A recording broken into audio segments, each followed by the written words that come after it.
Hello साथियों, नमस्कार। मेरा नाम विमला पाल। मेरे YouTube channel video with Vimla पर आप सभी लोगों का बहुत बहुत स्वागत है। दोस्तों, और बताइए आप लोग कैसे हैं? उम्मीद करती हूँ कि आप लोग ठीक होंगे, स्वस्थ होंगे। दोस्तों, मेरा आप लोगों से निवेदन है कि अगर आप लोगों ने अभी तक मेरे चैनल को सब्सक्राइब नहीं किया है तो प्लीज़ चैनल को सब्सक्राइब कर दें, लाइक और कमेंट अवश्य करें।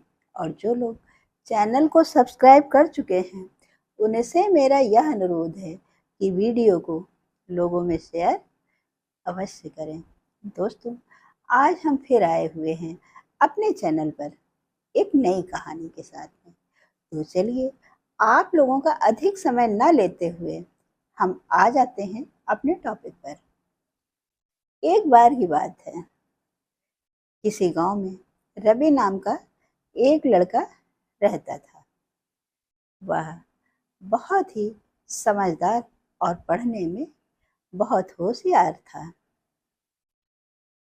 एक बार की बात है, रवि के पिताजी रवि के पिताजी का एक्सीडेंट हो गया। एक्सीडेंट की वजह से उनके दोनों हाथ कार्य करना बंद कर दिए, क्योंकि रवि के पिताजी के दोनों कंधों में बहुत गहरी चोट लग गई थी, जिसके कारण डॉक्टरों ने उनके हाथों को हटा दिया। जब रवि के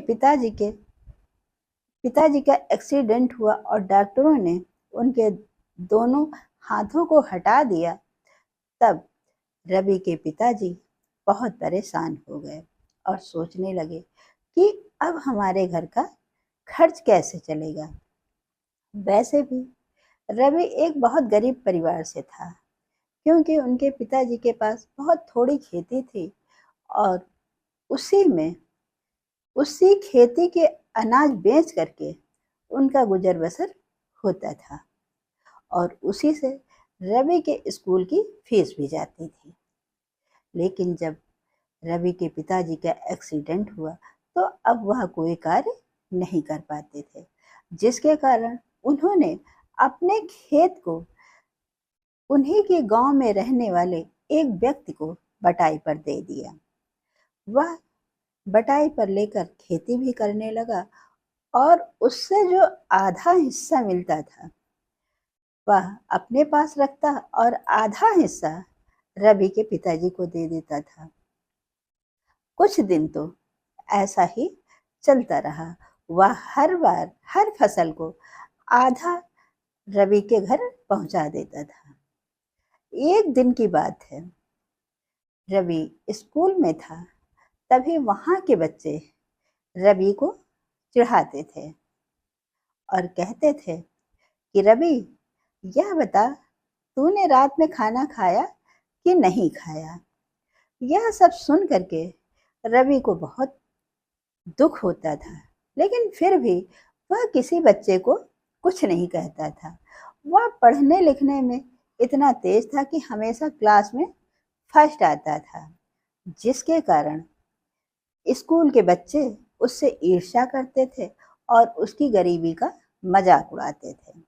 कभी कभी तो यह भी बोल देते थे कि रवि, तेरे पापा तो दिव्यांग हैं। यह सब सुन करके रवि को गुस्सा तो बहुत आता, लेकिन कुछ नहीं बोलता और चुपके चुपके रोता रहता था। एक दिन की बात है, रवि जब अपने स्कूल से घर वापस आ रहा था, तभी कुछ बच्चों ने रवि को रोक लिया, क्योंकि रवि जो अपनी क्लास में सबसे ज़्यादा नंबर लाता था, जिसके कारण बच्चे उससे बहुत अधिक ईर्ष्या करते थे और हमेशा उसको परेशान करने की कोई ना कोई जुगत ढूंढते रहते थे। रवि जब रास्ते में मिला तो उन लड़कों ने रवि को रोका और रोकने के बाद में उसका बैग छीन करके नाले में फेंक दिया। जब उन लड़कों ने रवि के बैग को नाले में फेंक दिया, तब रवि कुछ नहीं बोला और जल्दी से नाले में छलांग लगा दी और जा करके अपना बैग उठा लाया। जब रवि घर आया, तब उसकी माँ ने रवि से पूछा कि बेटा क्या हो गया है। तब रवि ने अपनी माँ को सच्चाई ना बता करके यह कहने लगा कि मेरा पैर फिसल गया था, जिसके कारण मैं नाले में गिर गया था। और इतना कह करके रवि नहाने के लिए बाथरूम में चला गया, क्योंकि रवि जानता था कि अगर वह अपनी माँ को सारी सच्चाई बताएंगे तब उसकी माँ बहुत परेशान हो जाएगी। रवि जब नहा करके निकला तो उसने देखा उसके मम्मी और पापा आपस में बात कर रहे थे कि इस बार तो काफी समय हो गया है, बटाईदार ने अब की बार फसल नहीं दी है, पता नहीं क्या कारण है, मैं उसके घर जाकर पूछता हूँ। तब रवि की माँ ने उनके पिताजी को मना कर दिया कि नहीं, साहूकार के घर नहीं जाना, वह जब भी फसल तैयार हो जाएगी तो आधा हिस्सा खुद घर भिजवा देंगे। पर रवि के पिताजी नहीं माने और उस बटाईदार के घर पहुंच गए। जब बटाईदार के घर पहुंचे तो उसने कहा कि कौन सी फसल और किस फसल का आधा हिस्सा, मैं तो ऐसी कोई बात जानता ही नहीं, क्योंकि वह खेत तो हमारा है, हम तुम्हें आधी फसल कैसे दे सकते हैं। यह सुन करके रवि के पिताजी को बहुत तकलीफ हुई और कुछ नहीं बोले, घर चले आए। जब रवि को इस बात का पता चला तब वह बहुत दुखी हुआ। उसने अपने टीचर से जा करके बोला कि टीचर जी, ऐसी ऐसी बात है, हमारा बटाईदार जो है वह हमारी फसल का आधा हिस्सा भी इस बार नहीं दिया। तब रवि की टीचर ने रवि को समझाया और कहा कि तुम इसकी शिकायत पुलिस में कर दो।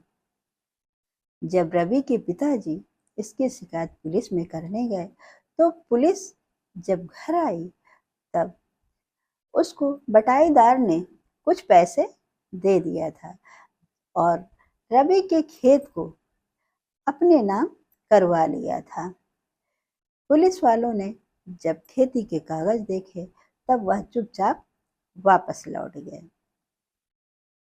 यह सब देख करके अब रवि कर भी क्या सकता था, क्योंकि उसने तो सारे बटाईदार ने जो सारे कागज दिखा दिए थे। रवि ने जब अगले दिन स्कूल गया तब उसकी टीचर ने पूछा कि बेटा क्या हुआ, पुलिस वालों ने क्या कहा। तब रवि ने अपनी टीचर से बताया कि मैम, बटाईदार ने मेरे खेत अपने नाम करवा लिए।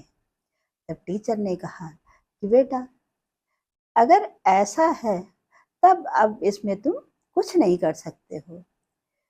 अगर तुमको अपने खेत वापस लेना है तो उसके लिए तुम्हें और अधिक मेहनत करनी पड़ेगी पढ़ाई में, और जब अधिक मेहनत करोगे तभी तुम ये परेशान करने वाले लोगों से इसका बदला ले सकते हो, क्योंकि ऐसे तो इन लोग से जीत पाना बहुत कठिन है। इनसे जीतने के लिए तुम आईएएस की तैयारी करो, और जब वह एग्जाम पास कर लोगे तब सभी तुम्हारे आगे पीछे घूमेंगे। रवि को टीचर की बात समझ में आ गई। उसने 12th पास करने के बाद शहर में पढ़ने के लिए चला गया, पर उसके पास तो पैसे भी नहीं थे। क्या करता, कहाँ से किराए पर कमरा लेता और कैसे अपने खाने पीने की व्यवस्था करता। तभी उसके एक दोस्त ने रवि को अपने साथ अपने रूम में रख लिया। उसका दोस्त बेड पे लेटता था और रवि जमीन में बिछाकर वहीं लेट जाता था। पर अपनी पढ़ाई उसने बहुत मेहनत और लगन से की। उसने आईएएस का एग्जाम पास कर लिया। उसकी जब पहली तैनाती मिली तो उसने अपने गांव में ही अपनी ड्यूटी लगवाई। जब वह अपने गांव में आईएएस बनकर आया तब लोगों को देख करके बहुत हैरानी हुई और सोचने लगे कि अरे, यह तो आईएएस बन गया है। अब वो सारे दोस्त उसके जो उसको चिढ़ाते थे वह सब उसके आगे पीछे लगे रहते और उससे सर सर करके बात किया करते थे। अब रवि ने उस बटाईदार के पास गया और कहने लगा कि वह जो हमारे खेत तुमने अपने नाम करवा लिए थे उनके हमें कागज दिखाओ। जब बटाईदार ने कागज दिखाए तो वह सारे कागज नकली थे। रवि ने इसकी शिकायत फिर थाने में की और उसके खेत फिर वापस मिल गए। दोस्तों, यह रही एक छोटी सी कहानी। इस कहानी से हमें यह सीख मिलती है कि अगर हमको कोई परेशान करता, हमारी कमजोरी की वजह से कोई हमें चिढ़ाता, तो हमें किसी से उलझने की कोई ज़रूरत नहीं। हम उन लोगों से तभी जीत सकते हैं जब हम अपनी पढ़ाई को मेहनत और लगन से करके किसी अच्छी नौकरी में एक अधिकारी के रूप में बन कर आए। तो चिढ़ाने वाले और झूठ बोलने वाले सभी के मुंह बंद हो जाएंगे, सब हमारे आगे पीछे घूमेंगे। दोस्तों, यह रही एक छोटी सी कहानी। हम फिर मिलते हैं आप लोगों से अपनी अगली वीडियो में। तब तक के लिए नमस्कार, जय हिंद, जय भारत। आप लोग स्वस्थ रहिए और हमेशा मुस्कुराते रहिए।